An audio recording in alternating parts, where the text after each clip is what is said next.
안녕하세요. 스키몬 웨스트의 션킴입니다.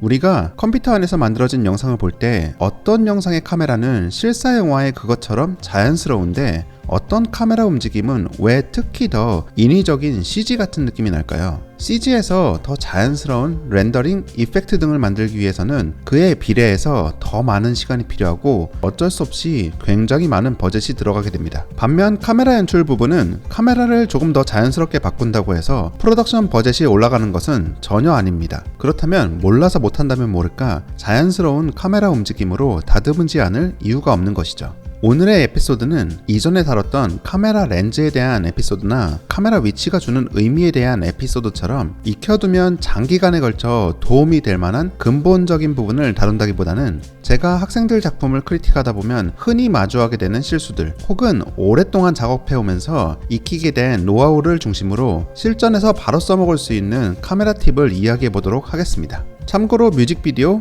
광고, 모션 그래픽 등에 들어가는 CG 카메라 움직임은 샷별 연결성이나 이야기 개연성이 스토리를 바탕으로 한 영상만큼 중요하지 않기 때문에 오늘의 카메라 팁은 스토리가 있는 영상에 유용하다는 것을 미리 말씀드리고 시작하겠습니다.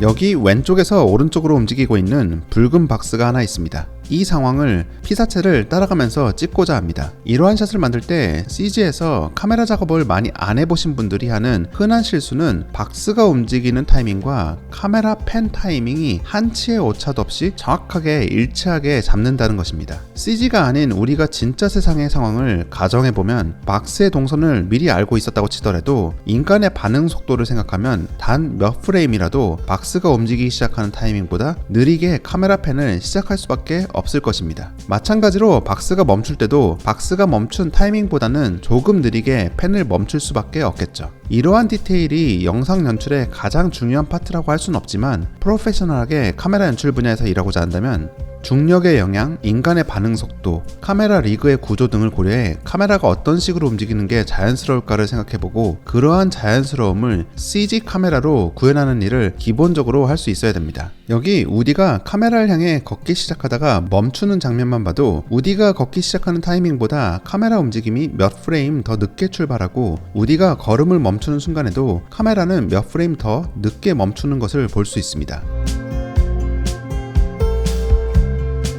마찬가지로 너구리가 고개를 돌리는 타이밍에 맞춰 카메라 펜이 들어가 있는데 약간 늦게 펜이 시작되었고 몇 프레임 더 늦게 카메라 펜이 끝나는 것을 알 수 있습니다. 이처럼 별거 아닌 것 같은 디테일이 CG 속 카메라 움직임에 현실성을 부여해주곤 합니다.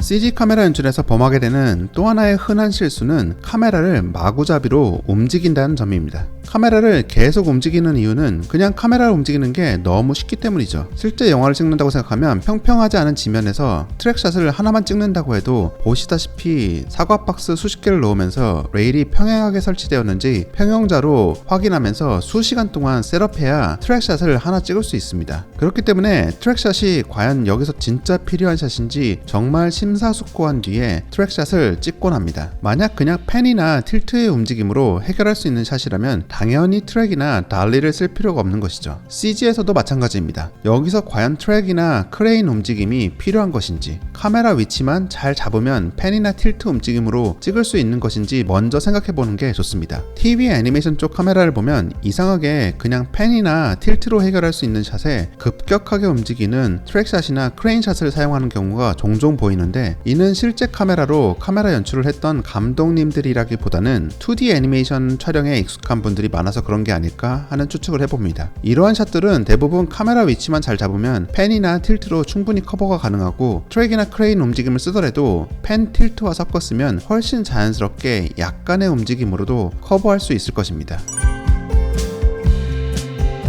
CG에서 캐릭터나 자동차를 따라가는 트랙샷을 찍을 때 가장 흔하게 하는 실수 중 하나가 캐릭터와 완벽하게 똑같은 속도로 카메라가 움직이는 상황입니다. 화면 안에서 캐릭터의 사이즈가 아주 서서히 점점 더 커져야 캐릭터가 앞으로 나가는 느낌을 받을 수가 있습니다. 캐릭터의 속도와 카메라의 속도가 완벽하게 똑같은 경우와 둘 사이에 약간의 속도 차이가 있는 경우를 비교해보면 약간의 속도 차가 있는 경우가 훨씬 자연스러운 느낌이 있다는 걸 알 수 있습니다. 물론 이처럼 캐릭터가 좌절감을 느끼고 카메라로부터 점점 멀어지는 효과를 노린다면 캐릭터보다 카메라가 약간 더 빠르게 움직여야 되겠죠. 결국 카메라와 캐릭터의 속도는 샷을 통해서 어떠한 정보 혹은 감정을 전달할 것인가에 따라 결정되겠지만 그 둘이 완벽하게 똑같은 속도로 움직이면 너무 CG 같은 느낌이 들 수 있으니 이 부분도 주의해야 될 부분입니다.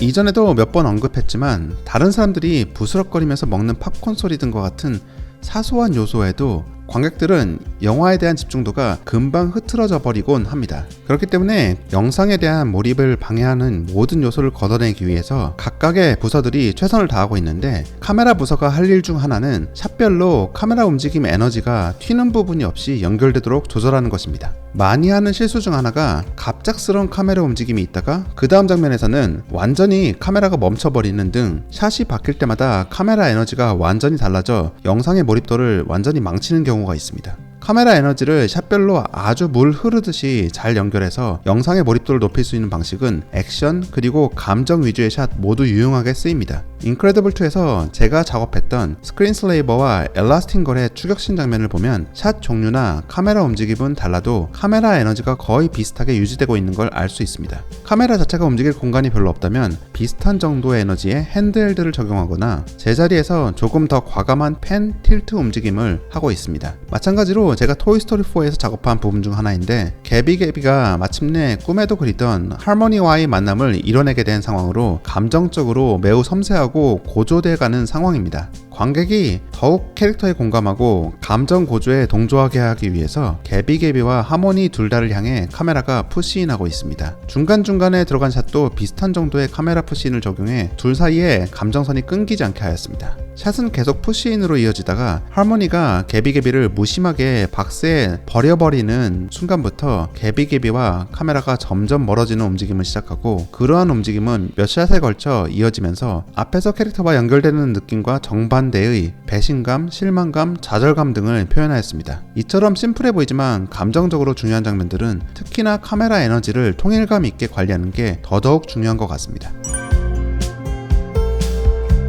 이 샷은 토이스토리 That Time Forgot이라는 25분 분량의 토이스토리 크리스마스 스페셜 작업을 할 때 만든 샷인데 영화를 하다 보면 이런 복잡한 카메라 움직임이 간간히 필요하곤 합니다. 이런 샷들을 막상 찍어보려고 하면 어디서부터 시작해야 될지 막막하고 중간에 이런저런 움직임을 넣다 보면 마지막에 카메라 움직임이 지저분하게 나오는 경우가 많습니다. 이럴 때는 카메라와 캐릭터가 최종적으로 도달해야 되는 지점부터 카메라 작업을 시작하면 훨씬 카메라 작업이 쉬워집니다. 여기에 대충 배치해 놓은 박스들이 주변 구조물이라 가정하고 이 구조물이 환풍구로 올라가는 경사로라 생각하시면 될 것 같습니다. 이게 뭐 대충 돌아가는 환풍기라고 상상해 주시면 되고요. 실제 프로덕션 작업에서 이렇게 만들면 다음날 책상에 빠질 수도 있으니 이렇게 만드시면 안 되고 오늘은 작업 프로세스를 위한 샘플이라 생각하시면 좋을 것 같습니다. 일단 이처럼 탑다운 뷰에서 전체적인 동선을 먼저 계획하시고 카메라가 도착해야 되는 가장 마지막 프레임에 가서 카메라를 위치시킵니다. 대략 이 정도 높이의 이런 각도면 적당하겠네요. 마지막 프레임을 파악했으면 크게 카메라 위치를 잡아갑니다. 이때는 중간중간에 있는 캐릭터들은 생각하지 말고 최대한 깔끔하게 잡아주는 게 좋습니다. 이처럼 카메라가 경사로에 올라가는 부분이나 꺾어지는 코너에서는 약간씩 신경 써주면서 잡아주면 되지만 나머지 부분은 일직선으로 쭉쭉 빼주면 됩니다. 자, 보시다시피 큰 동선은 나왔습니다. 하지만 중간에 커브를 돌 때나 마지막에 멈출 때 너무 급격하게 멈추는 것 같으니 이 부분들만 커브를 약간씩 만져줘서 조금씩 부드럽게 만들어주겠습니다. 이 과정이 끝나면 중간중간에 있는 캐릭터들을 피해가는 움직임을 트랙 그룹에 약간씩 넣어주고 카메라에 롤을 넣어주는 등 약간의 디테일한 터치만 해주면 한 15분 정도 작업한 것 치고는 그럴듯한 카메라 움직임이 나오게 됩니다. 물론 여기 있는 캐릭터들이 어떻게 움직여 다닐 것이며 어떤 캐릭터들이 어떤 위치에 있을 것인지 등 스테이징 부분은 다 생략된 것이라 매우 빠르게 진행된 것인데, 중요한 건 복잡한 카메라 움직임이 있는 샷의 경우는 일단 마지막에 카메라가 멈춰야 되는 앵글 그리고 위치를 알고 나면 훨씬 깔끔한 카메라 움직임을 만들어 나갈 수 있다는 점입니다. 설마 이렇게 진행하는 사람이 있을까 싶겠지만 렌즈 값을 전혀 바꾸지 않고 카메라만 움직여서 찍는 학생들을 지금까지 굉장히 많이 봐왔습니다. 렌즈는 단순히 캐릭터를 화면에서 더 크게 혹은 더 작게 보이게 하는 역할만 하는 게 아니라 배경을 얼마나 압축해서 찍을 것인지 아니면 더 열린 공간으로 찍을 것인지 얕은 심도로 찍어 배경과 캐릭터를 분리시킬 것인지 딥 포커스를 통해 공간에서 일어나고 있는 여러 가지 사건을 한 번에 보여줄 것인지 등 렌즈에 따라 달라지는 연출법이나 화면의 느낌이 완전히 다르기 때문에 얼마나 상황에 적절한 렌즈 값을 사용할 수 있는지는 시네마토그래피에 대한 센스나 개념을 가늠하는데 아주 좋은 잣대가 됩니다. 혹시 프리비즈나 레이아웃 쪽 스토리보드를 준비하시는 분들도 렌즈에 대한 개념은 꼭 숙달하고 샷 작업을 해 가시길 바랍니다. 렌즈에 대한 이야기는 아예 독립된 에피소드로 한번 다룬 적이 있으니 혹시 미처 확인하지 못하신 분들을 위해 링크를 남겨놓을 테니 렌즈에 관한 에피소드도 한 번씩 확인해 보시길 추천드립니다. 이 6가지 팁을 안다고 해서 잘 만들어진 영상의 시네마토그래피를 그대로 재현할 수 있는 것은 아니겠지만 적어도 그러한 영상을 참고할 때 어떠한 단위로 영상을 쪼개서 보면 좋을지 가늠하는데 약간이나마 도움이 되었으면 좋겠습니다. 결국 영상 연출 공부는 이 영상은 샷별로 어떠한 렌즈 조합을 연결해 갖고 액션 장면에서 샷 에너지는 어떻게 이어갔으며 에너지가 좀 튀는 장면이 있다면 그 샷은 어떠한 의도를 가지고 끼워 넣은 것인지 등을 스스로 분석하고 내가 만든 영상에 적용할 때서야 진정으로 자신의 것이 되는 것 같습니다. 그리고 그러한 눈이 점점 쌓이다 보면 당연하게 나도 그러한 카메라 연출을 할 수 있는 날이 언젠가 오게 되는 것 같습니다. 그럼 오늘의 영상은 여기서 마치겠습니다. 오늘의 영상이 좋았다면 구독, 좋아요 부탁드리고 채널의 성장에 힘을 보태주고 싶다면 멤버십 가입도 한번 고려해 보시길 바랍니다. 또 다른 이야기와 함께 다음 에피소드로 돌아오겠습니다. 스키몬 웨스트의 션킴이었습니다.